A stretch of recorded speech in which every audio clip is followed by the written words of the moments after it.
Assalamualaikum warahmatullahi wabarakatuh. Sampai jumpa kita di kuliah listrik searah ya. Untuk pertemuan kedua kita sudah mempelajari yang pertama. Kita lompat sekarang ke halaman 12 ya. Hukum-hukum dasar listrik ya. Kita langsung aja supaya cepat. Nah, kalau bicara hukum dasar listrik itu ada beberapa nanti. Ada 3. Yang pertama yaitu hukum Ohm. Ya, hukum Ohm. Coba perhatikan tulisannya.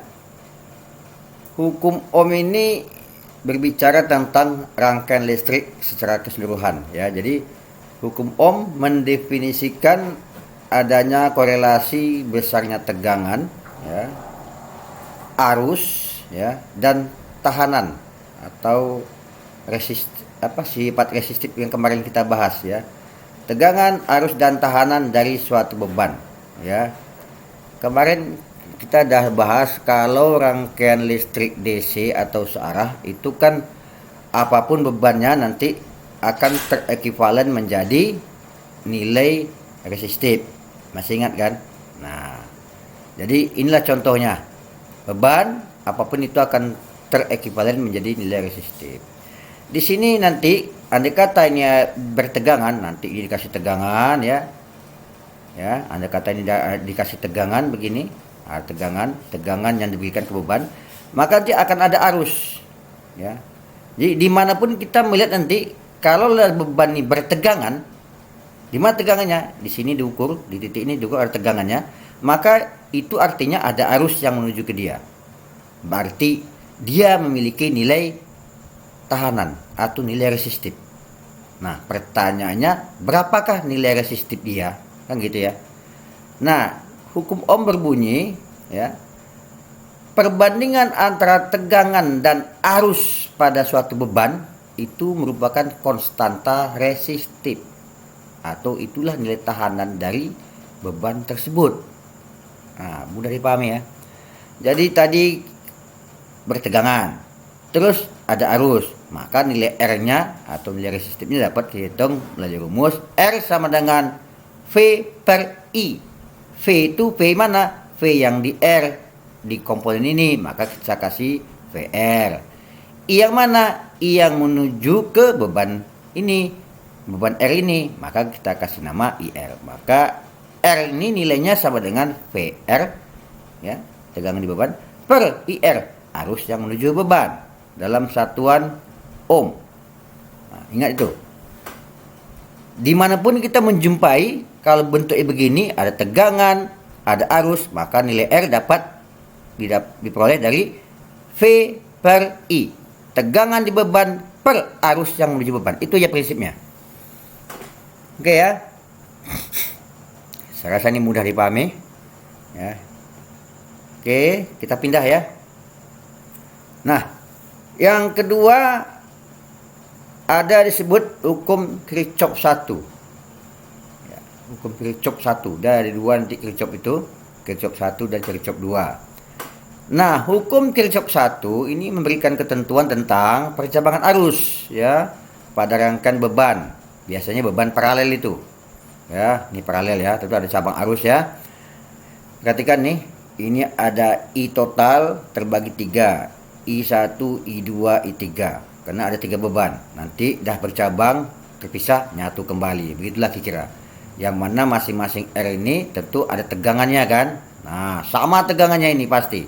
Ya. Tegangan di sini pasti sama. Ya, karena dia paralel. Atau begini, ada suatu titik hubung begini, di sini lewat IA. Terus ini masuk IA. Ini masuk ya, panah ke dalam. Terus masuk keluar IC, harus keluar. Terus harus keluar lagi IF, harus masuk lagi IE, harus keluar lagi ID. Ini misalkan. Nah, ini yang mau kita definisikan. Apa kata Kirchhoff 1? Katanya jumlah arus yang keluar dari titik cabang. Mana titik cabangnya? Nih. Atau mana? Nih. Atau mana lagi? Nih, ya. Ini itu titik cabang itu ya. Jumlah arus yang keluar dari titik cabang adalah sama dengan jumlah arus yang menuju ke ke titik cabang tersebut. Oke, kita tinjau ini. Ya, di titik cabang ini, di sini ada arus yang masuk ke sini, ya, ada yang keluar dari sini. Yang masuk mana? IA. Mana lagi? IE. Mana lagi? IB. Ya, kalau gitu IA tambah IE tambah IB sama dengan yang keluar. Yang mana keluar? IF tambah ID tambah IC. Lengkapnya IA tambah IE tambah IB sama dengan IF tambah ID tambah IC. Ya, tuh. Nih kan? Ini tadi yang saya katakan barusan dari gambar B1. Oke, ya. IA tambah IB tambah IE sama dengan IC tambah ID tambah IF. Coba cek. Oke ya. Atau dari sini juga, dari gambar B2 nih. IT itu arus yang masuk, keluar nih 3 nih. Berarti IT sama dengan I1 tambah I2 tambah I3. Kalau ditinjau di titik sini. Coba kau tinjau titik simpul sini. Berarti I1 tambah I2 tambah I3 sama dengan IT. Karena di sini IT masuk, sini keluar lagi akan IT lagi. Jadi IT masuk nyebar jadi 3 bagian, nyatu lagi jadi IT. Jadi IT sama dengan I1 tambah I2 tambah I3 atau I1 tambah I2 tambah I3 sama dengan IT. Nih ya. Ini yang barusan saya sebut. Oke ya. Bisa dipahami kan? Itulah hukum Kirchhoff. 1. Berbicara mengenai percabangan arus atau berbicara mengenai rangkaian paralel. Ngapa gitu? Karena rangkaian-rangkaian paralel inilah yang arusnya bercabang-cabang. Perhatikan nih. Ini beban pertama, beban kedua, beban ketiga bercabang kan arusnya kan? Makanya dalam rangkaian paralel itu tegangan di setiap beban sama besarnya. Perhatikan nih. Ini ada beban R1, beban R2, beban R3. Semuanya kalau diukur tegangan sama nih sebesar V. Ya. Oke. Nah, dari gambar B2 tadi yang barusan saya sebutkan, IT sama dengan I1 tambah I2 tambah I3, betul kan? Sorry. Mana pagi ini? Nah, ini dia, ya kan? Nah, ini kalau kita jabarkan lagi, IT ini kan sama dengan V per R total, betul nggak? IT sama dengan V per R semua ini, R total. Betul ya? Coba cek, IT sama dengan V per R total. Betul ya? IT sama dengan V per semua nih. Jadi R total semuanya. Nah, sama dengan, coba I1 kita jabarkan. I1 itu sama dengan V per R1. Coba lihat. I1. Nah, sama dengan V per R1. Hukum Ohm. Ingat hukum Ohm tadi. Tadi kan R per V per I. Maka I sama dengan V per R, dibalik aja. Ya, jadi I1 sama dengan V per R1. Ya. Demikian juga I2 sama dengan V per R2, I3 sama dengan V per R3. Oke ya, I1 V tegangan ini, tegangan R1 kan sama dengan tegangan R2, sama dengan tegangan R3 kan, makanya I1 V per R1, I2 V per R2, I3 sama dengan V per R3. Oke, gampang ya. Nah, ini tinggal matematik aja nih. Sekarang kita keluarkan nih. V per RT itu sama dengan V kali 1 per RT, betul kan? Ini matematiknya nih. Sama ya. Sama dengan, coba kita keluarkan V-nya sini. Ini kalau di matematika kan V sama dengan kali 1 per R1 tambah 1 per R2 tambah 1 per R3. Sama ya, ini hanya matematik aja nih. Merubah ini menjadi ini. Oke ya. Oke. Nah, karena di sebelah kiri ada V, di sebelah kanan ada V, dapat kita coret. Habis ya. Tinggal 1 per RT sama dengan 1 per R1 tambah 1 per R2 tambah 1 per R3. Nah, ini nanti menjadi rumus untuk menghitung apa? Menghitung berapakah nilai R total atau R ekuivalen dari gabungan R tadi. Ya, jadi kalau ini misalkan ditanya, ini dengan gabung-gabung R begini berapa sih nilai R total semuanya? Atau berapa nilai ekivalen R semuanya? Nah, itulah caranya, dengan cara ini cari rumusnya. Ya, 1 RT sama dengan 1 R1 tambah 1 R2 tambah 1 R3. Maka RT pun akan diperoleh. Ya. Bisa dipahami ya? Nah, dari uraian kita tadi, nah dari gambar ini kelihatan bahwa apa kesimpulannya? Bahwa pada rangkaian paralel itu terjadi pembagian arus ke setiap beban. Betul nggak? Coba cek. Oh ya, ternyata ya. Coba ya. Terjadi pembagian arus ke semua atau ke tiap-tiap beban. Betul ya? Yang kedua kesimpulannya, pada rangkaian paralel tegangan pada setiap beban adalah sama. Oh, perhatikan nih, tegangan sama. Ya. Jadi walaupun 100 biji pun kalau disusun paralel itu tegangannya akan sama. Itulah dua kesimpulan untuk hukum Kirchhoff 1. Nah, sampai sini gimana? Bisa dipahami ya? Kalau tidak paham, diskusi melalui WA grup yang saya buat. Oke, kita lanjut. Sekarang kita masuk. Ini kalau ada kasus khusus nih. Nah, ini terkait kalau tadi hukum Kirchhoff 1. Kan ini paralel bisa banyak nih ya. Bisa banyak, bisa 10, bisa banyak ya. Tapi kita tinjau kalau 2 aja gimana? Nah, ada keistimewaan kalau 2 dengan cepat. Kalau isinya 2, Anda nggak perlu pakai rumus ini. Bisa, tapi panjang nanti pakai rumus ini. Asalnya dari sini juga rumus ini. Perhatikan ya. 2 paralel. 1 RT, 1 R total sama dengan 1 R1 tambah 1 R2. Perhatikan khususnya ini. Ini sama dengan 1 RT sama dengan, ini kan hanya matematika biasa nih, matematika anak SD. 1 PR1 tambah 1 PR2 disamakan pembilang penyebut ya. Penyebut disamakan R1 R2.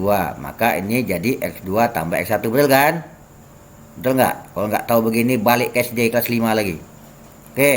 Nah, dari sini maka dibalik. 1 RT dibalik. RT sama dengan dibalik aja. R1 R2 di atas, R2 tambah X1 di bawah.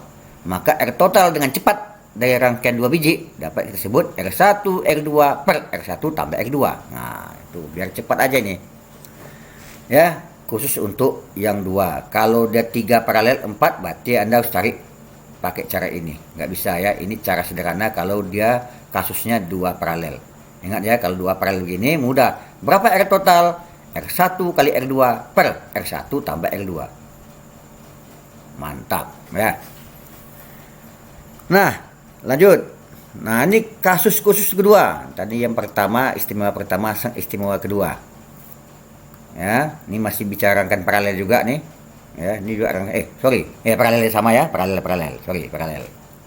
Ya, ini IT hanya bentuknya dibedakan. Nah, ini tadi ke atasnya, ini dibedakan, digambar sama aja sebetulnya nih. Mau tadi saya buat sama aja gambar biar jangan bingung kalian.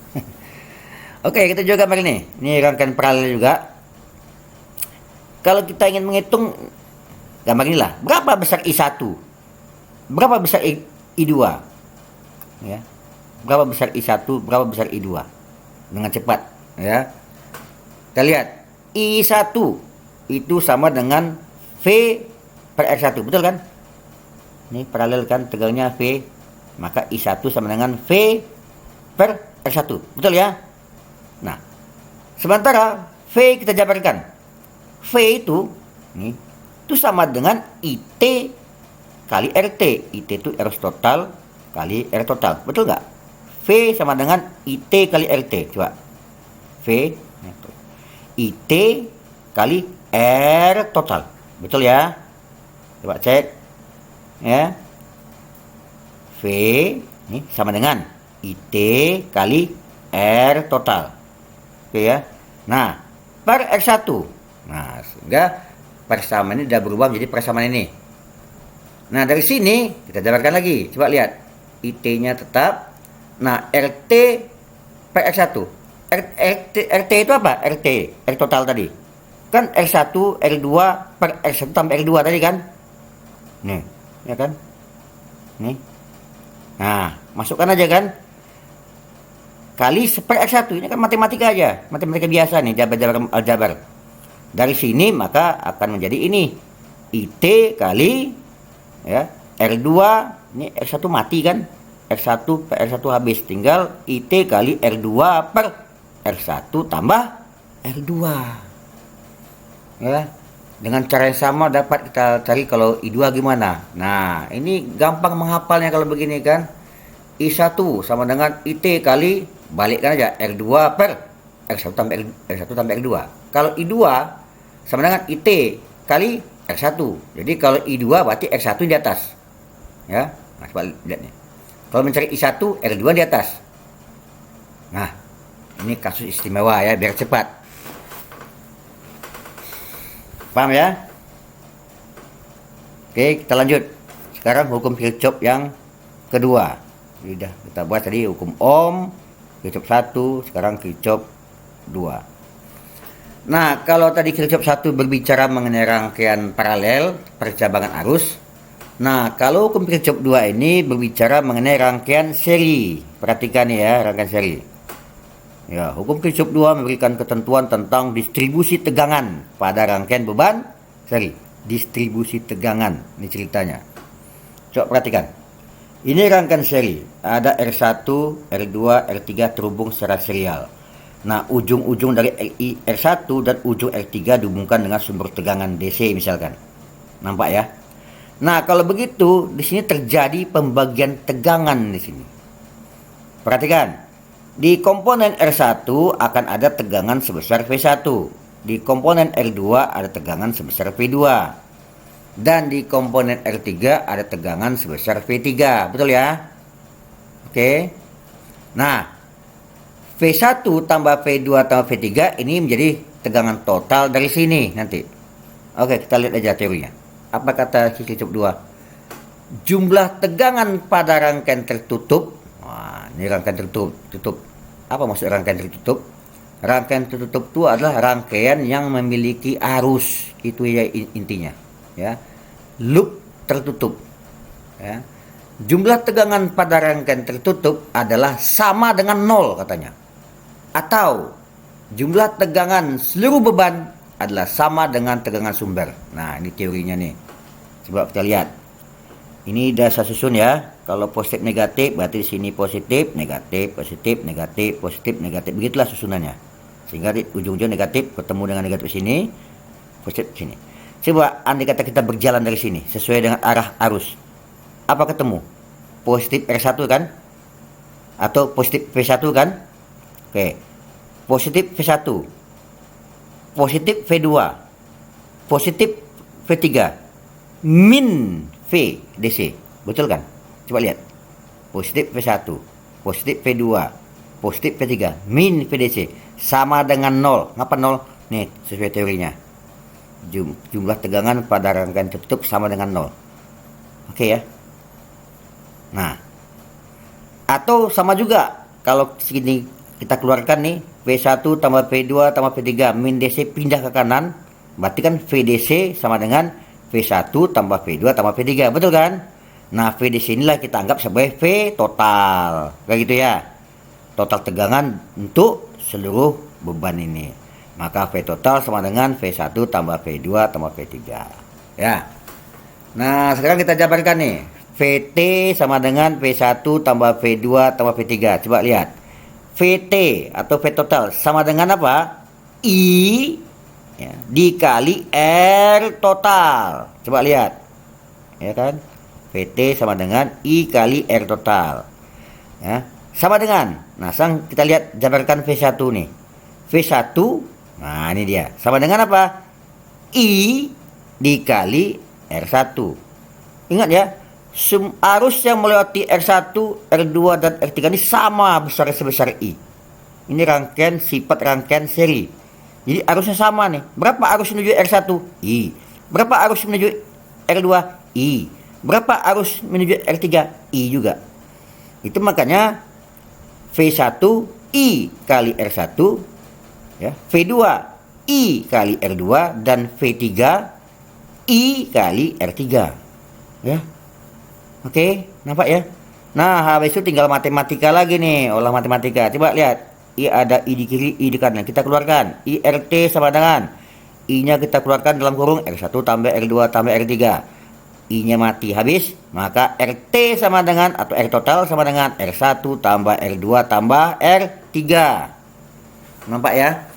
Nah, Berarti dalam rangkaian seri, tahanan ekivalen atau R total itu adalah jumlah dari masing-masing tahanan yang dihubung seri tadi.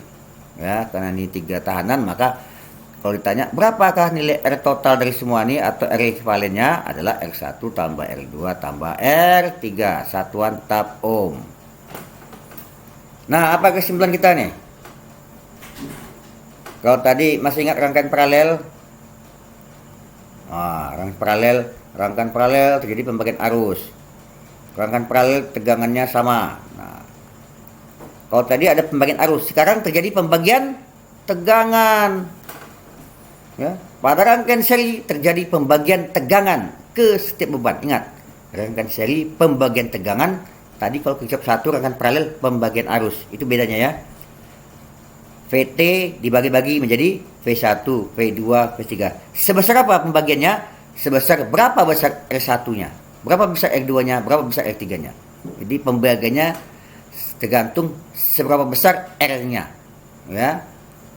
Itu kesimpulan pertama. Nah, kesimpulan kedua yaitu pada rangkaian seri arus di setiap beban adalah sama. Tadi kalau rangkaian paralel apa yang sama? Tegangannya yang sama. Kalau rangkaian paralel. Sekarang di rangkaian seri arusnya yang sama. Oke ya. Bisa diterima itu? Bisa ya. Oke, kita lanjut ya. Oke, kita jeda sebentar. Tarik napas dulu. Jadi masalah hukum listrik sudah ya. Hukum Ohm, Kirchhoff 1 dan Kirchhoff 2. Nah, tolong ini dipelajari, nanti ada banyak soal-soal yang terkait ini di tugas ya. Oke, kita lanjut. Coba perhatikan, gambar apa ini? Nah, itu ada gambar aki Pak. Ya, gambar aki ya. Ini akinya ada ukuran 5Ah 12 volt. Terus ada baterai, ini baterai senter ya. Kita nggak tahu ini berapa ya nih. Kecil mungkin tulisan harus dibaca nih. Terus ada lagi baterai apa nih? Ini baterai ponsel nih, baterai HP kalian nih. Lihat ya. Oke, ini baterai. Ada pertanyaan di sini. Berapakah besar kapasitas energi dari sumber DC di bawah ini? Ayo. Coba cek baterai HP masing-masing. Berapa kapasitas energinya? Kalian tahu nggak? Berapa kapasitas energi dari baterai ini dan baterai ini? Nah, di sini dari tahu nih. Wah, aki 5Ah 12 volt. Nah, apa arti 5Ah 12 volt nih? Ini mau kita kupas ya. Oke, jadi tema kita sang nih, yang kedua nih, menghitung berapa besar kapasitas energi dari sumber DC. Khususnya sumber DC apa? Yang murni. Ingat ya, bahasannya pertama sumber DC murni, yaitu sumber DC yang terjadi melalui proses elektrokimia. Di mana? Di dalam bodinya ini masing-masing ya. Ingat ya. DC murni yaitu terjadi melalui proses elektrokimia. Masih ingat gelombangnya gimana? Lurus ya kemarin ya. Oke, kita lanjut. Untuk sumber listrik murni, maka kapasitas energinya tergantung dari volume material elektrokimia yang dikandungnya. Nah, ini dia ya. Jadi untuk sumber listrik DC murni yang kayak tadi gambar ini ya, itu kapasitas energinya tergantung dari volume material elektrokimia yang dikandungnya. Ya wajar aja nih kalau gede segini besar nih energinya ya. Jadi kayaknya ada korelasi nih antara besar baterai dengan kapasitas energi. Sama dengan kalau kalian di teknik mesin, misalkan volume tangki, semakin besar tangkinya maka kapasitas airnya makin besar. Ya sama, baterai juga sama. Teori listrik itu juga mengikuti teori air ya. Jadi sama kayak tangki, makin gede tangkinya airnya makin banyak. Sama ini, makin besar baterainya, bentuk fisiknya bisa dipastikan, energi yang simpan juga banyak ya. Oke, nah kapasitas energi tersebut dinyatakan dalam satuan Ah. Oke ya, ini kapasitas energinya dinyatakan dalam satuan Ah. Ah itu singkatan dari ampere hours ya. Nih bahasa orang Kulon ya, bahasa bule, ampere hours. Dalam bahasa Indonesia ampere jam. Nah, itulah ampere jam. harusnya arti jam. AH. Nah, berarti ini tadi 5 AH dah menyatakan energinya 5 AH nih. Cuma apa artinya? Oke, kita ikuti lagi, lanjut. Ya. Sebuah baterai dengan spesifikasi N AH per M AH, M volt, berarti sama kayak yang tadi nih, 5 AH per 12 volt. Nah, ini maksudnya nih. Artinya apa nih kalau ada ketemu Anda terbaca begini di sebuah baterai? Artinya layanan arus maksimum atau kapasitas arusnya adalah sebesar N ampere. Ingat ya, kapasitas arusnya ya. Berarti seberapa mampu dia memberikan arus, itu maksudnya. Ya. N ini menyatakan angka kemampuan dia. Berarti kalau misalkan contoh tadi ini 5 AH, berarti kalau gitu arus maksimum yang bisa dia layani adalah 5 ampere. Itu arti 5 AH, berarti baterai ini mampu melayani permintaan sampai maksimum 5 ampere. Itu maksudnya. Sehingga kalau kita berhitung-hitung matematik nanti, berapakah umur hidup si baterai tadi yang saya simbolkan dengan TB. Ini simbolnya TB. Yaitu TB atau umur hidup baterai sama dengan N per I. Apa N tuh? Ini tadi angka tadi nih, atau ini yang 5 tadi nih. Oke. N per I dalam satuan jam. Nah, segini jam lah umur baterai itu. Apa I itu? Ingat, I itu arus yang dilayani baterai. Bedakan I sama N ya. Walaupun angka N di sini menyatakan ampere juga, I sini juga ampere, tapi beda. N di sini adalah arus maksimum yang bisa dilayani si baterai. Sementara I sini arus aktual, arus real yang sedang berlangsung. Bedakan. Jadi bisa jadi aki ini kemampuannya 5 ampere, tapi sekarang yang menarik dia cuma 1 ampere. Bisa jadi ya, ini tak sama ya. N sama I. Sama aja misalkan Anda seorang kuat nih, mampu mengangkat beras 100 kilo, ya. Nah, mampu mengangkat beras 100 kilo, itulah N-nya tuh. Tapi nyatanya Anda disuruh ngangkat 1 kilo, enteng banget. Paham maksudnya ya? Jadi ini harus aktual. Dari mana? Yang ditarik oleh beban. Berarti kalau kita lihat tadi ini, dari ini. Nah, nih, berapa I total ini? Jadi, kalau tadi ke free shop, berapa I total nih? Inilah arus yang ditarik beban. IT sini itu bukan N ya, arus real. Oke. Sementara N ini kemampuan dia yang tertera di bodinya tuh. Nah, dengan dibagi N per I maka dapatlah umurnya berapa jam. Ya. Jadi gampang aja. Sekarang misal contoh soal gini lah. Ini baterainya 5 Ah 12 volt. Andai kata bebannya nih kayak beban sini, nih IT-nya 5 ampere juga, berarti berapa jam umurnya?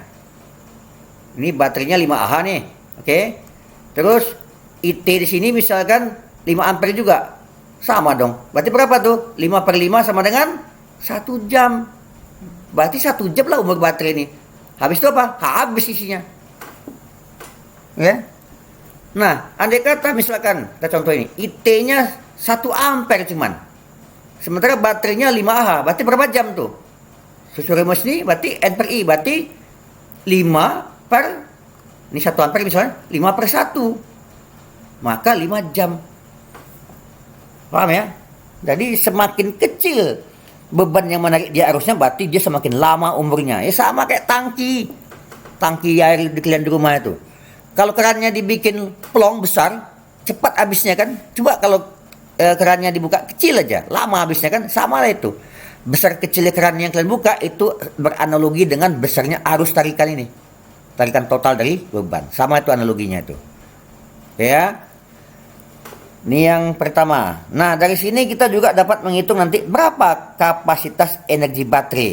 Nah, kapasitas energi W sama dengan M kali N. M itu apa? Berapa volt. Jadi kayak contoh ini 12 volt baterainya, M-nya 12 ini N-nya 5. Berarti M kali N. N itu arus tadi, kapasitas arus tadi. Berarti kapasitas energinya M kali N dalam satuan watt jam. ya, watt jam. Watt jam. Nah, coba nanti di tugas saya akan kasih watt jam itu istilahnya, kalau jadikan watt detik berapa? Coba, watt jam jadikan watt detik. 1 jam 3600 detik. Berarti watt jam sama dengan 3600 M kali N. Nah, begitu kan? Jadi watt jam sama dengan 3600 M kali N watt detik. Nah, jadi watt detik dia. Ya. Ini 1 watt jam. Nah, kapasitas daya baterai sama juga PM kali N. Tadi bilang satuan watt. Ya. Jadi kalikan aja nih. Contoh nih. Ini 5Ah 12 volt. Berarti berapa kapasitas dayanya? 5 kali 12. Berarti 60 watt. Berapa kapasitas energinya? 5 kali 12 juga 60 watt jam. Ingat ya. 60 watt jam itu kapasitas energi atau 60 watt dayanya. Oke? Masih ada yang belum paham? Sayang Anda nggak bisa bertanya di sini karena ini video. Nanti diskusikan melalui grup forum diskusi. Mana yang belum tahu atau yang belum paham. Oke, kita lanjut ya. Energi yang disimpan di baterai senantiasa akan berkurang seiring dengan pemakaiannya. Ya pasti. Sama seperti air yang ada di tangki akan berkurang senantiasa berkurang seiring dengan pemakaiannya, sama kan? Sampai akhirnya baterai tadi tidak dapat lagi melayani beban yang tadinya masih bisa dilayani. Sama. Tangki air tadi kerannya dibuka lama habis sehingga airnya kosong, tak dapat lagi melayani Anda mau mandi. Sama ini. Ya, energi yang disimpan di baterai senantiasa akan berkurang seiring dengan pemakaiannya. Of course. Sampai akhirnya baterai tadi tak dapat melayani beban yang tadinya masih bisa dilayani. Ini berarti ada penurunan energi baterai akibat apa? Pemakaian. Jadi baterai itu kalau dipakai energinya berkurang. Sama seperti tangki airnya berkurang. Suatu ketika akan habis. Sama ini kan. Hal tersebut karena tegangan baterai telah berkurang. Jadi ngapa kok baterainya tidak bertenaga lagi dikatakan habis? Sesungguhnya itu karena tegangan baterai itu telah berkurang. Besar tegangan. Yang tadi 12 volt ya, waktu masih baru dicas, sekarang udah dipakai setengah jam rupanya berkurang tinggal 11,8 misalkan ya. Nanti dipakai sejam lagi tinggal 11,5.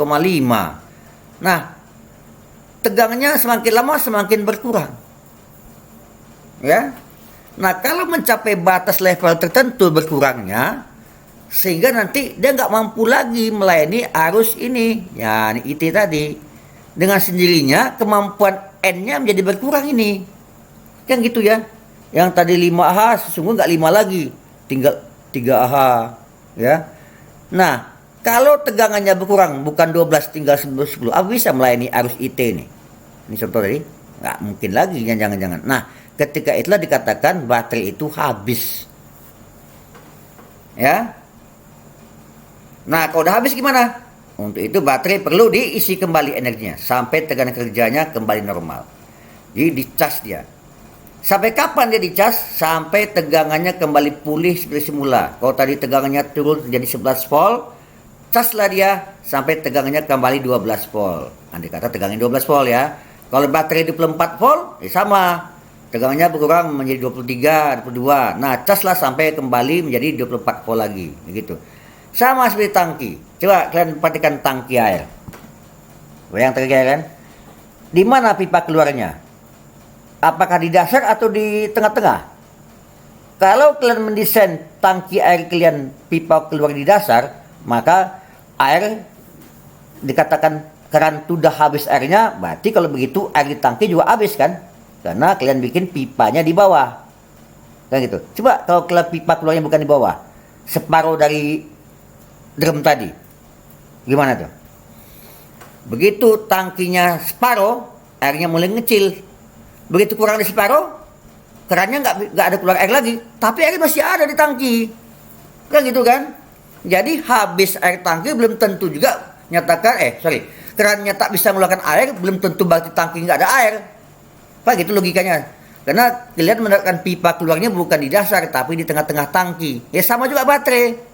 Baterai dikatakan habis bukan berarti tegangannya nol. Ya ingat, kalau baterai ini 12 volt, bukan berarti kalau habis berarti tegangannya 0 volt. Tidak. Mungkin tegangannya tinggal 10 volt. Mungkin tegangannya tinggal 11 volt. Namun tidak seperti semula lagi. Jadi itu logika tangki sama ya di sini. Nah, artinya kalau baterai ini 12 volt, takutnya kalau kurang dari 12 volt jadi 10 volt, apakah sanggup melayani arus permintaan arus ini misalkan. Nah, itulah maka dikatakan dia habis. Jadi gampang ya, indikasi kalau baterai itu habis energinya, kita katakan habis ya, itu berarti tegangannya tidak lagi seperti semula, tapi sudah kurang dari semula ya. Oke. Untuk mengisi kembali baterai, maka baterai harus dihubungkan dengan tegangan DC dari luar. Nah, ini ya, ini gimana cara mengecasnya nih. Jadi baterai harus dihubungkan lagi dengan tegangan DC dari luar yang lebih besar dari tegangan kerja normal. Sehingga arus pengisian akan mengalir ke baterai. Coba simak kalimat ini maksudnya apa nih. Coba simak. Baca baik ya. Untuk mengisi kembali baterai, ya, maka baterai harus dihubungkan dengan tegangan DC dari luar yang lebih besar dari tegangan kerja normal baterai. Jadi kalau baterainya ini 12 volt, chargernya jangan 12 volt, tapi lebih besar dari 12 volt, 13 volt kek. Nah, standarnya kalau untuk baterai 12 volt itu chargernya 13,8 volt. Nah, mengapa mesti gitu? Oke, ini teorinya. Coba perhatikan gambar ini. Ini charger ya. Lihat tegangan 12 volt. Chargernya harus lebih besar dari 12 volt, jangan sama. Harus lebih besar. Nah, standarnya kalau dalam charger 12 volt berarti 13,8. Nah, kalau begini kondisinya sesuai dengan teorinya. Bahwa, ini dalam teori listrik ya, bahwa arus listrik itu mengalir dari tegangan tinggi ke tegangan yang rendah. Sama seperti hukum air. Air itu mengalir dari yang permukaan tinggi ke permukaan rendah, betul nggak? Sama. Teori listrik itu sama dengan teori air. Sama ini. Gimana supaya aki ini terisi? Berarti ini harus lebih besar tegangannya. Sama aja kalau kita ngisi tangki ke tangki. Tangki 1, tangki 2. Tangki 2 letaknya lebih rendah dari tangki 1. Maka tangki 1 akan bisa ngisi tangki kedua kan? Karena tangki 1 lebih tinggi dari tangki 2. Ini berdasarkan posisi ketinggian air. Nah sama, ini besar tegangan. Kalau begini berarti arusnya mengalir dari charger ke aki. Nah coba kalau dibikin sama 12 volt. Nggak terjadi arus. Berarti akinya nggak ngisi. Ya. Apalagi kalau charger lebih rendah tegangannya. Malah tak ngisi, malah berbalik. Si aki yang mengisi charger jangan-jangan. Makanya syarat charger, tegangan charger harus lebih besar sedikit dari tegangan si aki. Tapi jangan terlalu besar tegangannya besarnya. Misalkan sampai 20 volt, jangan. Malah rusak nanti ini. Nanti ada hitung-hitungnya itu. Ya, cuma hitung-hitung jelimet ya. Ini mungkin kita nggak usah pergi situ ya. Lihat ada presentasinya itu. Nah artinya apa? Dibuat tegangan lebih tinggi supaya arusnya menuju ke baterai. Sesuai dengan teori listrik bahwa arus listrik mengalir dari potensial tinggi ke potensial rendah, atau dari tegangan listrik yang tinggi ke tegangan listrik yang rendah. Oke. Nah, laju pengurangan tegangan dan arus baterai terhadap waktu penggunaan adalah tergantung dari material elektrokimia yang ada di baterai tersebut. Nah, ini cerita pengosongan ya. Ngapa kok ada baterai yang cepat kali habisnya? Ada baterai kok lama kali habisnya? Kok tahan baterai ini? Itu tergantung dari material elektrokimia yang ada. Nah, manusia sampai saat ini lagi meriset nih baterai-baterai yang handal ya. Jadi orang teknik kimia itu lagi meriset apa? Apa isinya terbaik diyakini sehingga nanti dia dikatakan lebih hemat, tidak boros atau lossesnya berkurang ya. Atau karena kan baterai ini bagaimanapun juga ini ada lossesnya. Cuma kita nggak bahas ini. Ada losses rugi energi yang hilang tanpa kita ketahui ya. Nah, itu tergantung dari bahan elektrokimianya. Nah, ini manusia sedang mengkaji sampai saat ini untuk menciptakan baterai yang terbaik. Oke, saya rasa bahan kita dah habis nih. Cukup di sini saja. Semoga Anda dapat memahami kuliah yang kedua ini Oke, nanti tolong dikerjakan tugasnya. Saya ucapkan sampai sini dulu. Lebih kurang saya mohon maaf. Assalamualaikum warahmatullahi wabarakatuh.